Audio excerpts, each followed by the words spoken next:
Hi అండి. వాళ్ళ శరన్నవరాత్రిలో 7వ రోజు మహాచండీదేవి. ఈ 11 రోజుల అవతారాలు మూలంగా ప్రసాదాలు అయితే ముందుగా అనగా ముందు అవుతుందేమో. నేనైతే డైలీ ఏదో ఒకటి చేసి పెట్టేస్తున్నాను. ఇవాళైతే దద్దోజనం చేశాను. దద్దోజనం అలాగా గట్టిగా అయిపోకుండా లూజుగా ఉండటానికి ఇవాళ నేను ఒక చిన్న టిప్ అయితే చెబుతాను. ముందుగా మనం ఒక గిన్నె అన్నం వండేసి పక్కన పెట్టేసుకోవాలి. తర్వాత ఒక కళాయి తీసుకుని కళాయిలో 2 టేబుల్ స్పూన్లు ఆయిల్ వేసుకుని తిరగమాత దినుసులు ఒక 5-6 మిరియాలు ఒక పచ్చిమిరపకాయ చీలికలాగా కట్ చేసుకుని అలా వేయించేసుకోవాలి.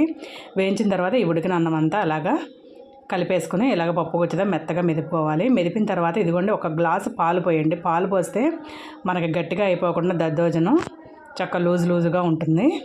ఒక చిన్న కాఫీ గ్లాస్ పాలు పోసుకుని ఒక గిన్నె పెరుగు వేసేసుకుని కలిపేసుకోవటమే.